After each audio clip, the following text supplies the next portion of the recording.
శ్రీరాముడు సీతామాత అన్వేషణకు వెళుతున్నప్పుడు ఒకరోజు సూర్యోదయం సమయంలో ఇసుకతో శివుని ప్రతిష్ఠించిన పుణ్యస్థలం రాముల వారి పాదస్పర్శ ఏర్పడిన భూమి కాబట్టి ఈ క్షేత్రం రామతీర్థంగాను, శ్రీరాముడు ప్రతిష్ఠించిన లింగం కొనుక శివుడు శ్రీ రామలింగేశ్వర స్వామిగాను ఏర్పడిన అద్భుత దేవాలయం.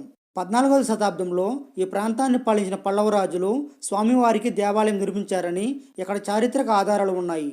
ఇంతటి మహత్తరమైన ఆలయ చరిత్ర తెలుసుకోవడానికి ఈ వీడియో చివరి వరకు చూడండి. అందరికీ నమస్కారం. నా పేరు Ashok Kumar. Welcome to Shri Manikanta devotional channel. ఆలయ దర్శనం కార్యక్రమానికి స్వాగతం. ఈరోజు ప్రస్తుతం నేను నెల్లూరు జిల్లా విడవలూరు మండలంలోని రామతీర్థం గ్రామంలో వెలసి ఉన్న శ్రీ కామాక్షి దేవి సమేత రామలింగేశ్వర స్వామివారి ఆలయంలో ఉన్నాను. ఈరోజు ఈ ఆలయ చరిత్ర, ఆలయ విశేషాలు, స్వామివారి మహిమల గురించి ఈ వీడియోలో పూర్తిగా తెలుసుకుందాం.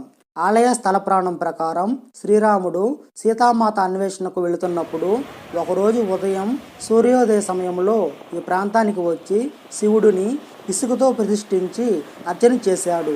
రాముల వారి పాదస్పర్శ ఏర్పడిన భూమి కాబట్టి ఈ క్షేత్రం రామతీర్థంగాను, శ్రీరాముడు ప్రతిష్ఠించిన శివలింగం కనుక శివుడు శ్రీ రామలింగేశ్వర స్వామిగాను పూజలు అందుకొనుచున్నాడు. 14వ శతాబ్దంలో ఈ ప్రాంతాన్ని పాలించిన పల్లవరాజులు స్వామివారికి దేవాలయం నిర్మించారని ఇక్కడ చారిత్రక ఆధారాలు ఉన్నాయి. శ్రీ కామాక్షి దేవి సమేత రామలింగేశ్వర స్వామివారి ఆలయం రామతీర్థం గ్రామంలో సముద్ర తీరాన ఉంది. ఈ ఆలయం ఆంధ్ర రాష్ట్ర రామేశ్వరంగా వెలసిల్లుతున్న పవిత్ర పుణ్యక్షేత్రం.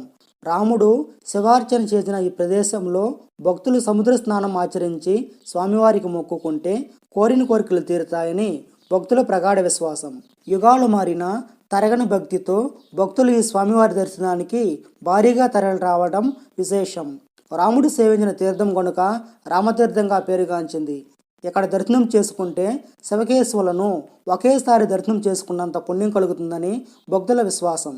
ప్రాచీన కాలం నుండి దివ్యక్షేత్రంగా వెలుగొందుచు ప్రసిద్ధిగాంచింది. ఇక్కడ అమావాస్య నాడు సముద్ర స్నానం చేస్తే పాపాలన్నీ తొలగిపోతాయని భక్తుల నమ్మకం. 18వ శతాబ్దంలో స్వామివారిచే స్వప్నంలో ప్రేరణ పొందిన శ్రీ కోటంరెడ్డి శేషాద్రి రెడ్డి ఆలయాన్ని జీర్ణోద్ధరణ చేశారు. ఆలయం శిథిలావస్థకు చేరడంతో 2009వ సంవత్సరంలో శ్రీ ఆల్తూరి ఆదినారాయణ రెడ్డి, సులోచనమ్మ దంపతుల గారి విరాళంతో ఆలయాన్ని మరలా పునర్నిర్మించారు.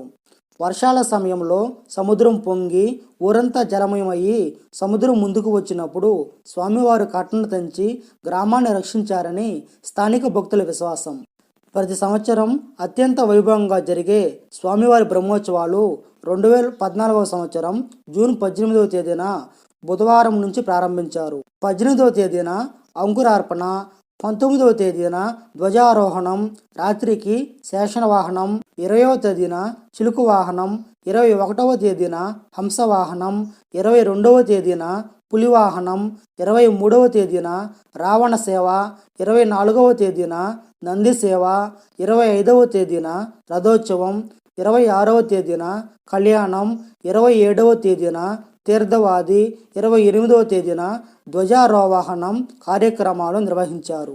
ఈ ఆలయ చరిత్ర గురించి మరిన్ని విషయాలు ఆలయ పూజారి శ్రీకాంత్ స్వామి గారిని అడిగి తెలుసుకుందాం. వాగర్ధావివ సంపృక్తో వాగర్ధ ప్రతిపత్తయే జగతః పితరౌ వందే పార్వతీ పరమేశ్వరం. ఈ క్షేత్రము రామతీర్థము అనే పేరుతో వెలుగుతుంది. ఈ క్షేత్రము నెల్లూరు పట్టణం నుంచి 34 కిలోమీటర్ల దూరంలో సముద్ర తీరంలో అలరాలుతుంది. ఈ క్షేత్రము రామతీర్థము అనే పేరు ఎందుకు రావాల్సి వచ్చిందంటే, త్రేతాయుగంలో శ్రీరామచంద్రుల వారు సీతాన్వేషణకు లంకకు వెళుతూ ఎక్కడ సూర్యోదయం అయితే అక్కడ నిత్య శివార్చన కోసం ఈ సాగర తీరానికి వచ్చినప్పుడు సూర్యోదయం కాగా ఇక్కడ సాగర స్నానం చేసి ఈ స్వామిని ప్రతిష్ఠించి శివారాధన చేశారని, కాబట్టి ఈ స్వామివారికి రామలింగేశ్వరుడుగాను, శ్రీరాముడు యొక్క పాద స్పర్శ చేత పునీతమైనటువంటి క్షేత్రం కాబట్టి ఈ క్షేత్రానికి రామతీర్థంగాను పేరు వచ్చిందని ఐతిహ్యం. తర్వాత కాలంలో 14వ శతాబ్దంలో ఈ ప్రాంతాన్ని పరిపాలించినటువంటి పరిపల్లవ అనేటువంటి వంశరాజులు ఈ స్వామివారికి గజపృష్ఠ ప్రాకారంతోనూ అర్ధలింగాకృత శిఖరంతోనూ ఆలయ నిర్మాణం జరిగినట్లు చారిత్రక ఆధారాలు. అయితే కొద్ది రోజుల తర్వాత ఈ సముద్రపు గాలుల వల్ల, ఉప్పు గాలుల వల్ల ఆ నిర్మాణం అంతా శిథిలమైపోగా 18వ శతాబ్దం ప్రారంభానికి వచ్చేసరికి ఆలయం అంతా పూర్తిగా శిథిలావస్థకు వచ్చి గర్భాలయం మొండి గోడలు, ఆ మొండి గోడల మీద ఆచ్ఛాదనగా ఒక పుట్ట వల్మీకం మాత్రం ఉండేదట. 18వ శతాబ్దంలో ఈ ప్రాంతానికి కోటమరెడ్డి శేషాద్రి రెడ్డి గారి ఊటుకూరు జమీందారు గారి ఆధీనంలో ఉండేదట. ఆ రెడ్డి గారి ఆవుల్లో పూర్వజన్మ సంస్కారం కలిగినటువంటి ఒక ఆవు రోజు ఈ ప్రాంతానికి వేటకు వచ్చి ఈ పుట్టలో ఉండేటువంటి స్వామివారికి క్షీరదారులతో అభిషేకం చేసి అదే అర్చనగాను అభిషేకంగాను జరుగుతూ ఉండేదట. అయితే గమనించినటువంటి పశువుల కాపరి ఆ పుట్టలో లోపల ఎవరో మాంత్రికుడు ఉన్నాడు, స్వామి యొక్క పాలతో నమస్కరిస్తున్నాడనే భావంతో ఆయన చేతి గుడ్డలతో ఆ వల్మీకాన్ని ఛేదించగా అది యొక్క స్వామివారి యొక్క గర్భాలయం ముండిగోడలు, స్వామివారి యొక్క మూల విరాట్ విగ్రహం బయటపడిందని చెప్తారు. అయితే ఆ పశువుల కాపరి యొక్క పారశుఘాతం చేత స్వామివారి విగ్రహం నిలువుగా భిన్నమై ఉంటుంది. ఆ పశువుల కాపరి ద్వారా ఈ యొక్క వృత్తాంతం తెలుసుకున్నటువంటి కోటరెడ్డి శేషాద్రి రెడ్డి గారు ఆ స్వప్నంలో స్వామివారి చేత ప్రేరణ పొంది ఇక్కడ ఈ స్వామి పుట్టను అంతా తొలగించి ఈ స్వామివారికి అదే గజపృష్ఠ ప్రాకారంతోనూ అర్ధలింగాకృతి శిఖరంతోనూ ఆలయ నిర్మాణం చేశారు. తర్వాత కాలంలో వారి వంశీకులు ఈ ఆలయాన్ని అభివృద్ధి చేస్తూ వచ్చారు. అయితే 2019వ సంవత్సరంలో ఆ 18వ శతాబ్దంలో కట్టినటువంటి నిర్మాణం కూడా శిథిలావస్థకు రాగా 2019వ సంవత్సరంలో పూర్తిగా పాత ఆలయం అంతా తొలగించి ఇప్పుడున్నటువంటి ఈ భవ్యమైనటువంటి ఆలయాన్ని 2010వ సంవత్సరంలో పూర్తి చేశారు. 2010వ సంవత్సరంలో స్వామివారికి వైభవంగా కుంభాభిషేకం జరిగింది. ప్రతి సంవత్సరము ఈ స్వామివారికి జ్యేష్ఠ బహుళ సప్తమి నుంచి అమావాస్య వరకు 9 రోజులు నవానికంగాను, అమ్మవారికి శరన్నవరాత్రి దీక్ష ఆశ్వేజ మాసంలో శుద్ధ పాడ్యమి నుంచి దశమి వరకు శరన్నవరాత్రులు వైభవంగా జరుగుతాయి. అది కాకుండా స్వామివారికి ఎదురుగా మాసోత్సవాలు, పక్షోత్సవాలు, ఆర్ద్రోత్సవాలు ఇవన్నీ వైభవంగా జరుగుతాయి. మాస శివరాత్రి అభిషేకాలు జరుగుతుంటాయి. ఈ యొక్క బ్రహ్మోత్సవాల్లో మొదటి రోజైనటువంటి ధ్వజ ఆరోహణం రోజు ఈ యొక్క చుట్టుపక్కల ప్రాంతాల్లో ఉండేటువంటి సంతానం లేనటువంటి స్త్రీలంతా వచ్చి ఆ ధ్వజానికి నివేదించినటువంటి కొడిముద్దల ప్రసాదంగా స్వీకరిస్తారు. ఆ కొడిముద్దల ప్రసాదంగా స్వీకరించిన వారికి తిరిగి మళ్ళా బ్రహ్మోత్సవాల ప్రారంభం రోజుకు ఖచ్చితంగా సంతానవంతులు అవుతారు అని ఇక్కడ యొక్క ప్రజల యొక్క విశ్వాసం, నమ్మిక.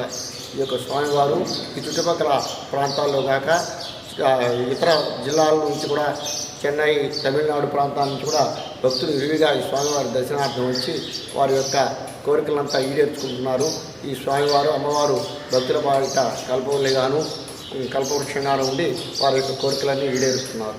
చూశారు కదా అండి, ఇది రామతీర్థంలో వెలిసి ఉన్న శ్రీ కామాక్షి దేవి సమేత శ్రీ రామలింగేశ్వర స్వామి వారి ఆలయ చరిత్ర, ఆలయ విశేషాలు.